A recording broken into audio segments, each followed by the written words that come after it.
各位线上的同修，大家晚安，大家好，欢迎大家，也感恩大家来参加读书会。今天晚上读书会的主题是该记的忘不了，该忘的记不起啊。这句话的意思是说啊，该记的要记得起啊，该忘的要忘得了。最怕的是好事记不起，坏事忘不了，这个就很要命啦，很麻烦啦啊。或者是师父的智慧法语记不起，凡夫的胡言乱语忘不了啊。或者是师父开示好多年，我们都做不来，凡夫轻轻讲一句话你就不来，那到底你是皈依师父还是皈依那个人呢？哦，以上这些都叫做颠倒。在心经中呢，有这样一段话嘛，大家都知道心经嘛，心无挂碍，无挂碍故，无有恐怖，远离颠倒梦想，究竟涅槃等等等啊，心经里面的经文哈。一个人呢，想要达到涅槃或清净的境界呢，首先要心无挂碍，还要远离颠倒梦想才可以啊。而最主要的一点呢，就是要远离颠倒梦想。一旦可以远离颠倒，心自然就是会没有挂碍，无有恐怖，就近涅槃了。所以如果把假的当成真的，把虚的当成实的，或者把应该忘记的却记得牢牢的啊，这就是活在颠倒之中了。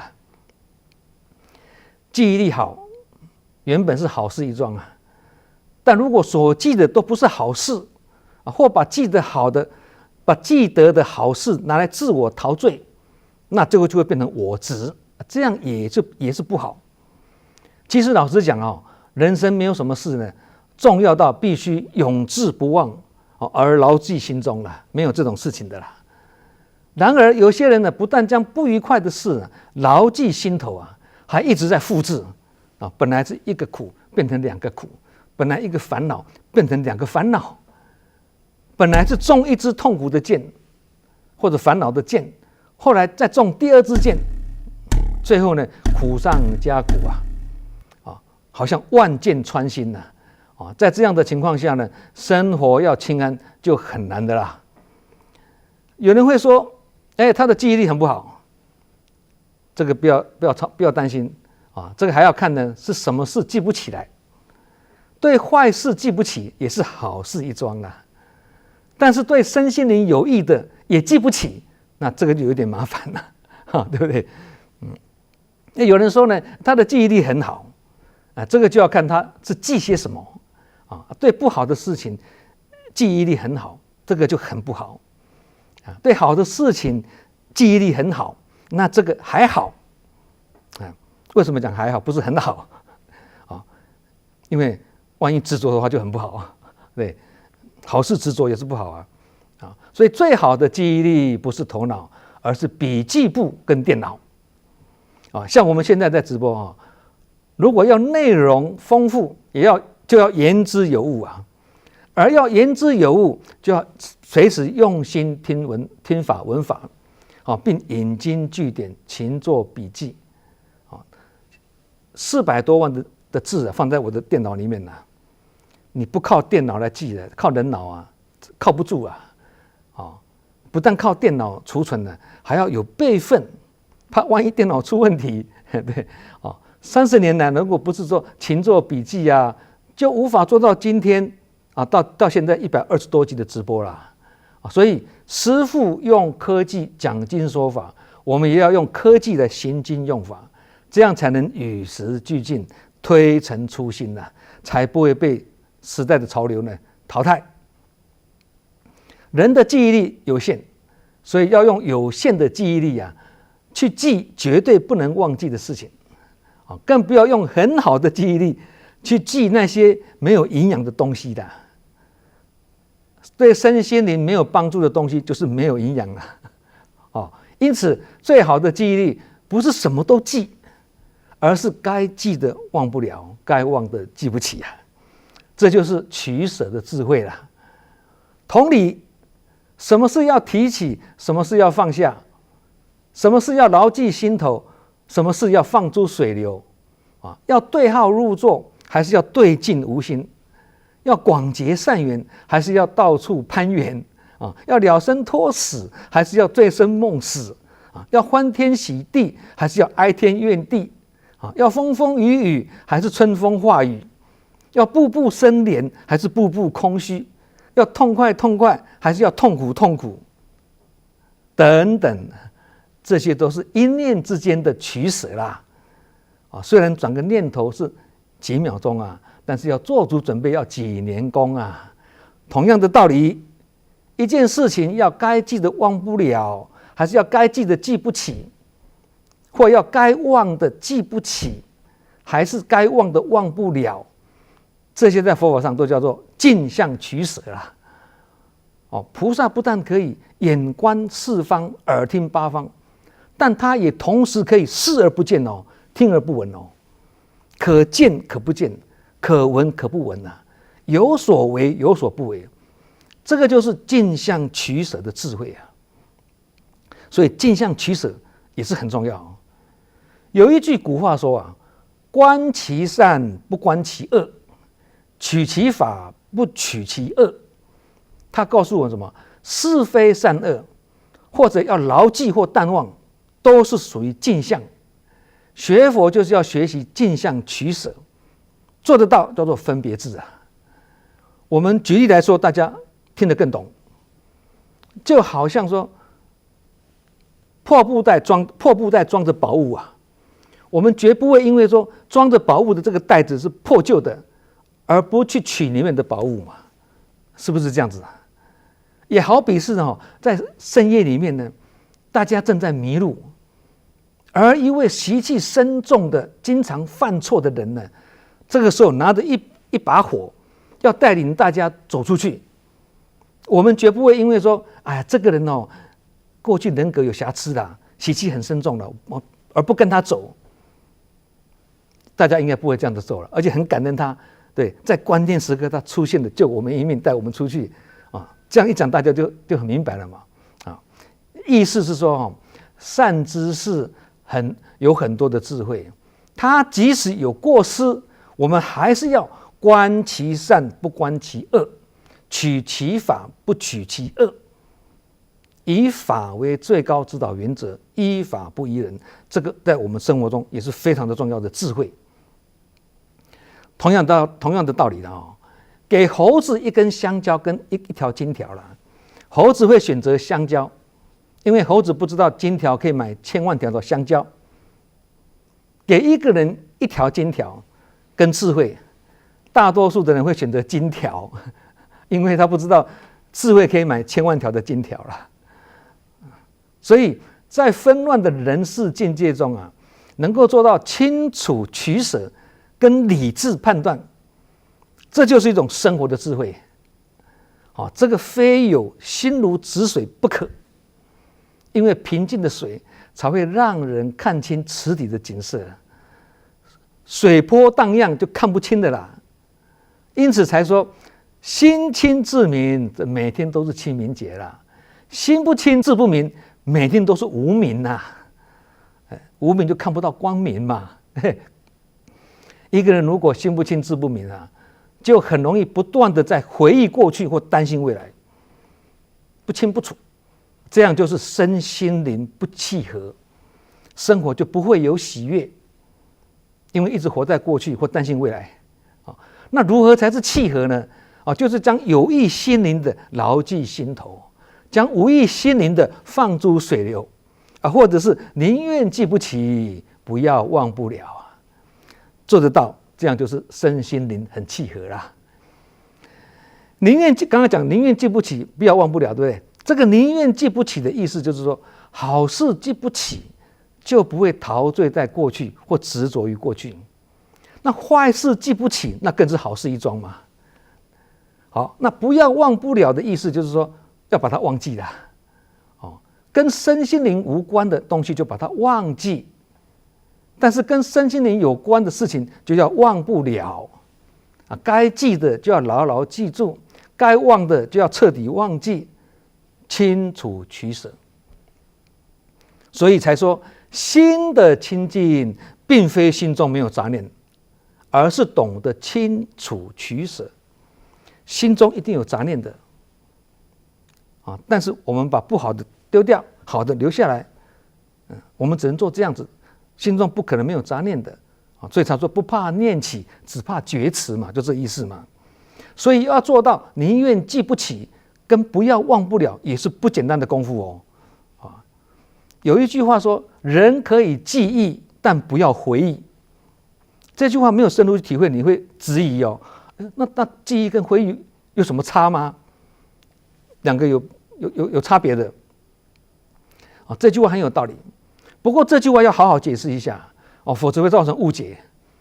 因为哦，正言上人提醒大家，要常常回眸来时路啊，莫忘那一人呐，莫忘那一年呐，莫忘那一念呐，也就是什么，莫忘初心的意思啦。当初我来学佛，当初我来做志工，那一念清净的心，我现在还在吗？你这个要去莫忘那一念啊。那这样是不是在回忆呢？对，回首当年，那这个是不是在回忆呢？啊，会不会跟你讲的，你刚刚不是讲说，跟你讲的回忆有冲突呢？两个没有冲突的。我们来解释一下哦。记忆呢是指记取过去的教训当作学习，好的对的就继续发扬光大，不好不对的就不要重蹈覆辙。或者是我们想到过去重要的事情时，马上我们想要去想过去重要的事情，马上就可以把它想起来记起来，并把它加深印象譬如过去记忆譬如想去记忆过去师父的开示或者古圣先贤的语录，或回首当年那一件事情那一个人，希望把它记起来想起来把它旧法新知温故知新，这个叫做记忆。好，那回忆是指什么呢？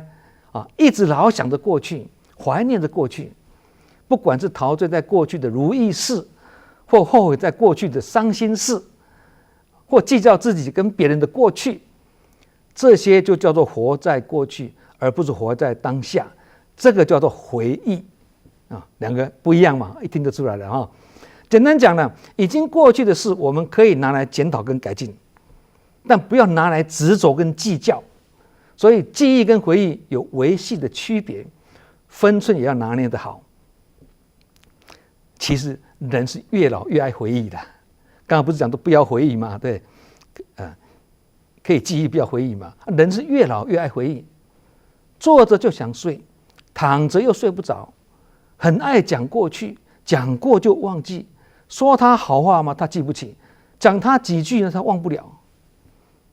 如果有这种现象，就是真的老了啦。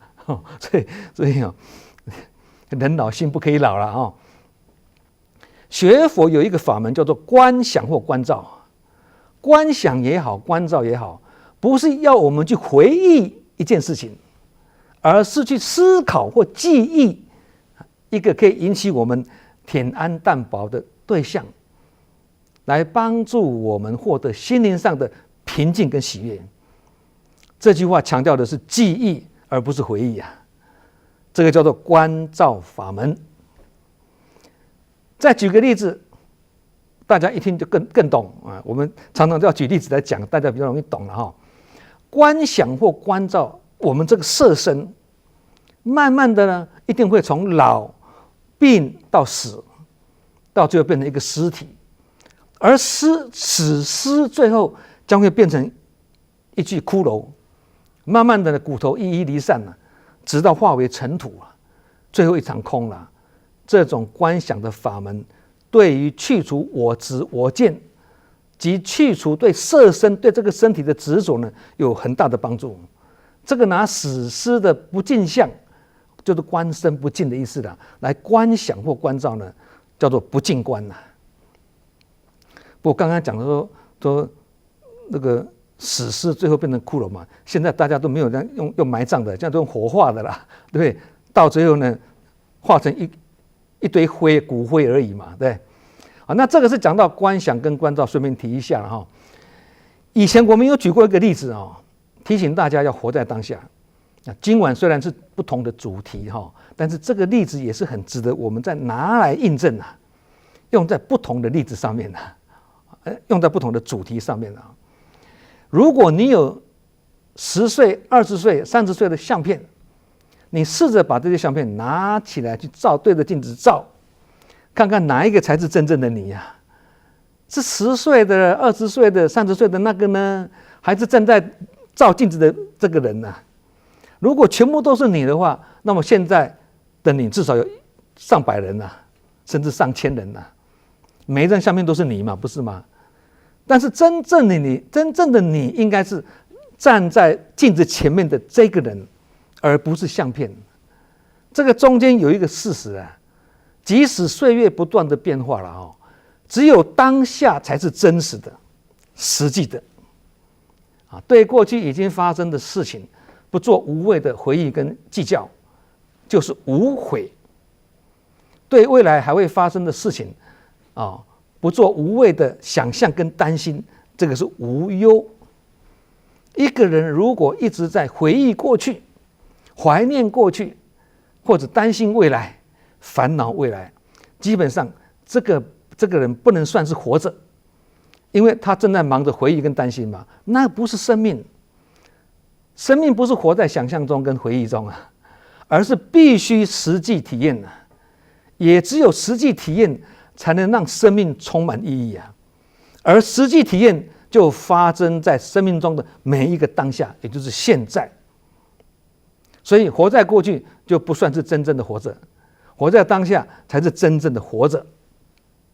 能活在当下的你才是真正的你，活在当下就意味着掌握了生命的全部咯。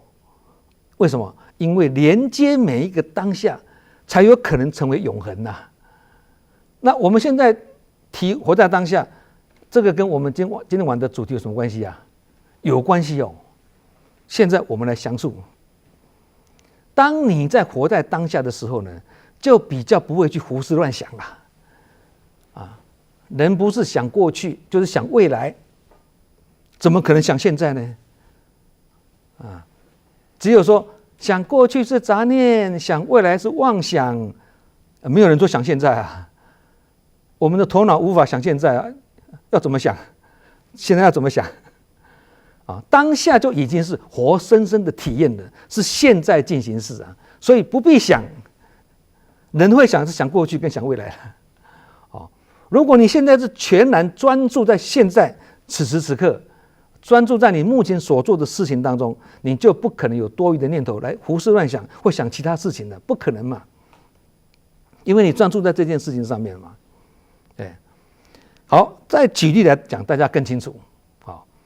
我们心不可能同时想2件事情的，对，想这一件事情就不可能同时想另外一件事情了，除非是一件一件想这件想完了想那一件，一件一件想，对。那我们也不可能呢，同时坐2张椅子嘛，因为只有一个屁股像我现在坐这里，我不可能同时再坐另外一张椅子，不可能嘛，对那同样的道理把注意力转移到让自己快乐的事情上面例如看书啦、逛街啦、运动啦、看电影啦、跳舞啦等等，让自己全然投入其中，忙着做这些令自己开心的事情，或者说专心投入当志工也很好你就没有时间去胡思乱想了，也会让我们记不起那些缠绕在我们心中的负面想法。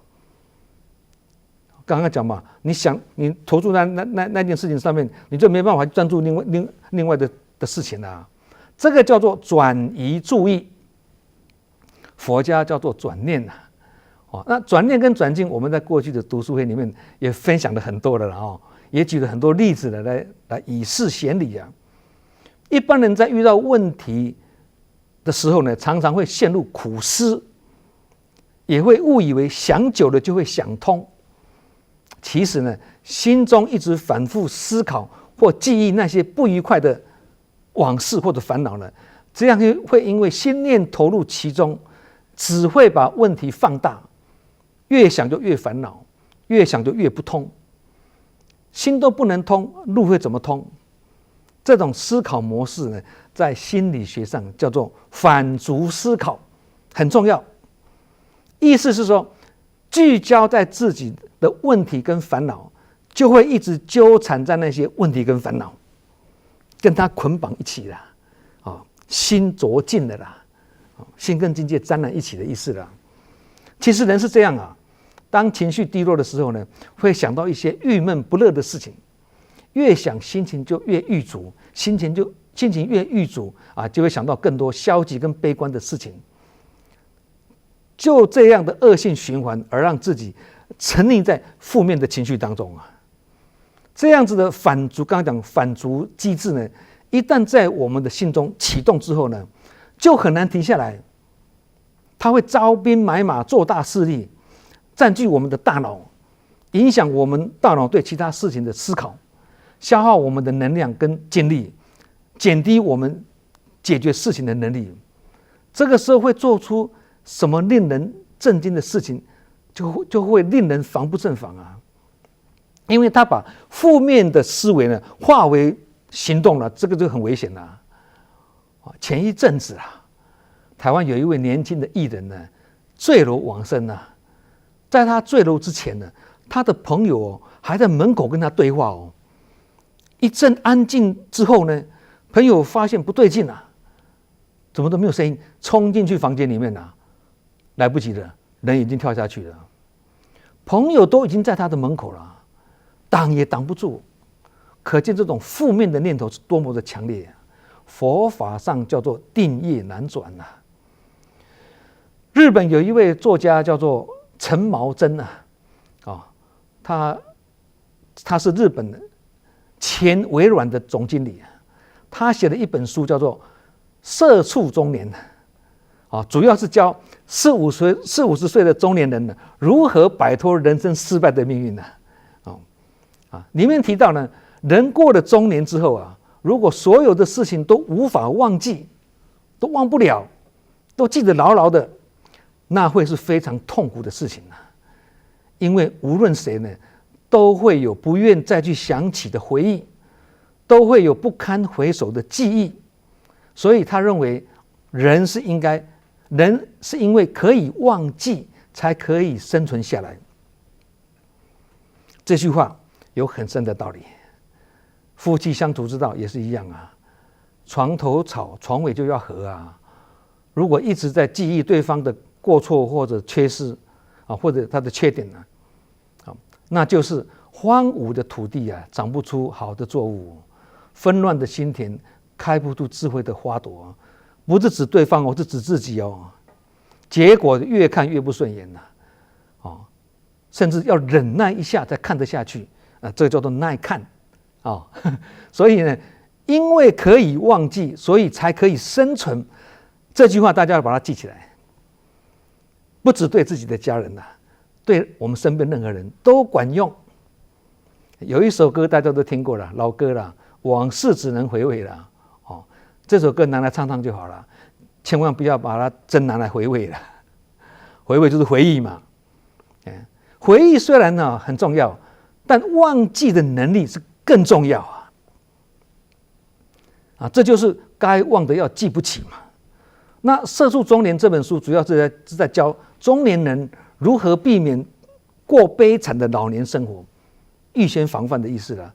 其实呢，你也不必整本书都把它看完了，把这句话记住，把它做出来的话，就已经太厉害了啦！把这句话可以忘记才可以生存，这句话把它透彻理解，就会终身受用不尽啦！不管是对别人、对自己家人、对自己的另一半或对自己的孩子，都一样，都管用啊！中年以后啊，免不了会担心记忆力减退嘛，但事实上呢，记忆呢，不只将美好的过去留下印象哦，对令人难过的伤心往事呢，也不会放过啊。有些无意生心的事情，搁在心里，日积月累啊，就像苹果里面的长虫一样，上次有讲过嘛，务必制服而后重生，不是吗？好像苹果里面长虫一样，好像身体里面的癌细胞一样啊，它会慢慢的扩散呢，对，摧残我们的身体啊。日本还有一位作家叫三岛由纪夫，大家应该都知道了啊。他说一句话：若不将回忆美化，或不去遗忘厌恶的过去，人是没有办法活下去的。这句话也非常充满了人生的哲理啊，跟刚刚那位日本的作家一样啊，再怎么缅怀过去，也无法让现在的生活变得更幸福啦。所以练习遗忘的能力，才有机会向未来召唤更多美好的事情啊！人的前半生，大家都是背负着别人给我们的任务啦，啊，特别是各种角色责任呐，啊，举个例讲，就好像是父亲有父亲的责任嘛，母亲有母亲的责任呐，老师有老师的责任呐，医师有医师的责任呐，啊，但是经历过后或阶段性任务完成了，就该下台一鞠躬啊！接下来后半生就要为自己打算了，做自己真正想做的人，过自己想过的人生啊！要懂得去松绑那些捆绑我们的枷锁，淡忘那些事过境迁的过去。好，那讲得很容易啊，要怎么锻炼这些呢？要怎么锻炼这些呢？好，我们不只讲理论，我们还要讲实际的具体的做法。那怎么样锻炼这种忘记的能力呢？有佛法就有办法啊！最好的办法就是什么？让脑袋接触新的学习，随时接受新的讯息，入人群结交善知识，走出象牙塔，扩大自己的视野，这些都是妙法。因为一直努力向前迈进、精进的话，旧的记忆就会不断的被翻新、被改写了嘛，是不是？而新的该记住的就会牢牢记住，这样旧的不必去记的就会自动遗忘，这个很有道理。举例来讲，大家更清楚哦。常常要举例了啊，没有俗事都无法显真理了。去年花莲发生太鲁阁火车出轨的事件，造成49位往生，213人轻重伤的惨剧。花莲县政府要求陪伴罹难者家属的志工，必须是有执照的社工人员哦，要有执照的哦。那时候我们花莲才10多位社工而已啊，根本就不够用。我们向正言上人报告这个问题之后呢，上人就指示我们了，开始培训有专业素养的志工。其实这个已经不算志工，算是社工的啦，因为他学有专精的嘛。好，因此呢，我们慈济就跟几个县市政府的消防局、卫生局及2家有专业培训的讲师呢组织合作，办这个研习课程啊。那参与上课的志工必须经过4天30个小时的专业培训，结业后还要考试哦，考试及格了就颁发证书了。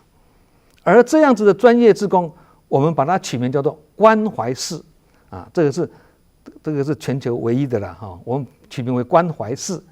那我现在要跟各位分享的不是这个训练这个制度的问题，不是这个哦，而是参加的志工。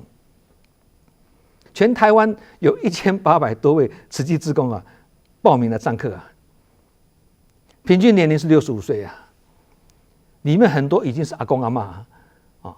那这个当然是受到正言上人的身教感召嘛，因为上人自己现在86岁了，每天还是精进不懈啊，还是分秒不空过啊，所以上行下效，这些志工活到老学到老，年纪一大把了还在考证照啊。那这个证照不是说用来养家活口，用来赚钱，不是啊，不是用来利益自己的，而是用来为人群付出。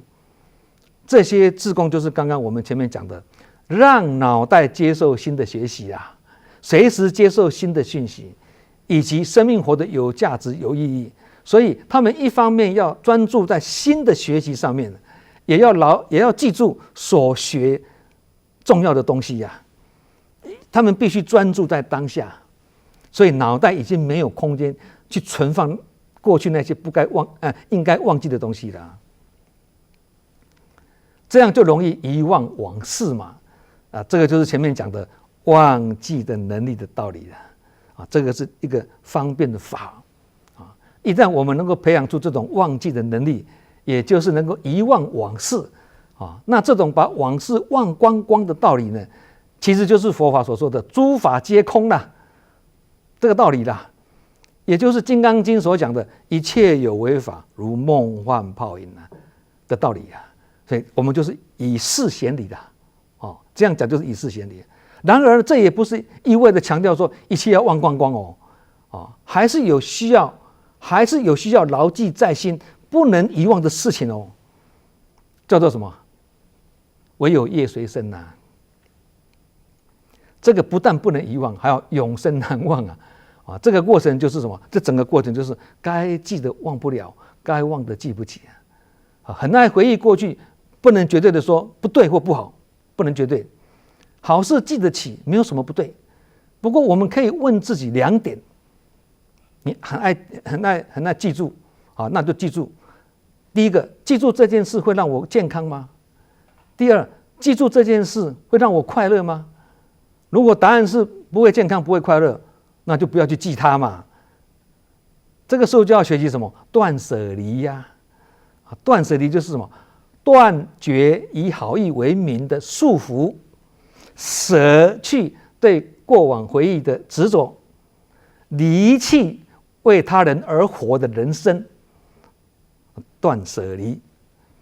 那《阿含经》里面也是有讲到断舍离佛法里面讲的断舍离也是比遗忘或淡忘的范围呢更广、更就近是从是从表浅的那种物质层面呢，进一步到生活的层面再提升到心灵层面。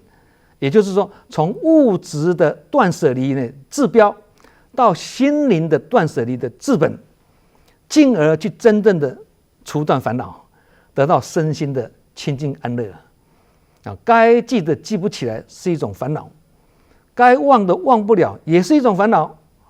佛法不是只有教我们记得起跟忘不了而已，而是正本清源直接从断除烦恼去下手所以我刚刚讲说更为就近道理在这里不过老实讲了，学会记得起也忘得了，就算是很了不起的功夫了啦。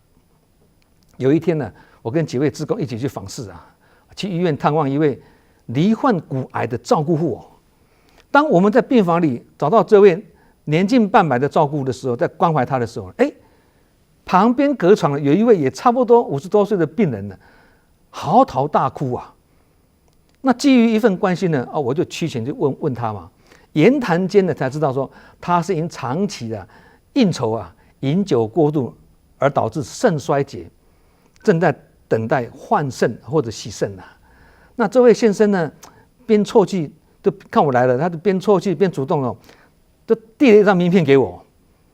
我那时候一想，生病住院还不忘把名片带在身边，我们从来没碰到过这个很令我感到好奇后来一看原来他是福人社某区域的总监让他痛苦的不只是失去健康，而是随着时间的消逝呢，前来探病的朋友呢越来越少过去呢称兄道弟的伙伴，如今呢他住院这么久了大家也没办法长期来看他了变成大家各奔前程，弃他而去那这个病人呢，由于忘不了过去的呼风唤雨风光一时的岁月更忘不了人心无常跟人情冷暖他虽然呢病苦生苦那更辛更苦那这个时候呢，不只是书到用时方恨少法到用时也是方恨少这个时候再来抱佛脚，想用短短几句话来一语惊醒梦中人，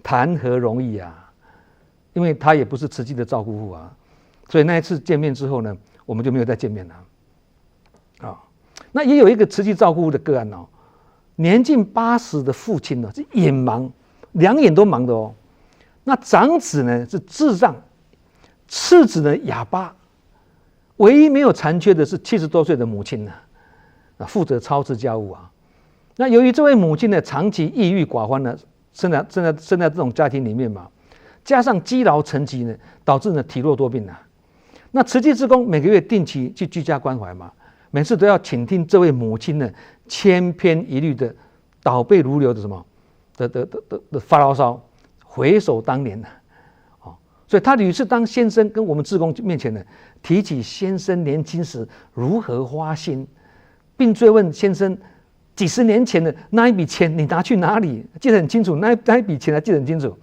那为什么当年你瞒着我去叫那个女生？为什么？等等的往事啊。那这位母亲呢，活在过去啊，她无视跟先生两人都已经是风烛残年，也无视先生身残体弱之余呢，仅存一点点的人性尊严呢，总是将不堪回首的往事拿出来加深记忆啊。每次一提起就越讲越生气，不但自己因嗔恨而失去安乐呢，同时也让原本呢愁云惨雾的这个家呢，因他对过去的忘不了而复制烦恼，变成苦上加苦。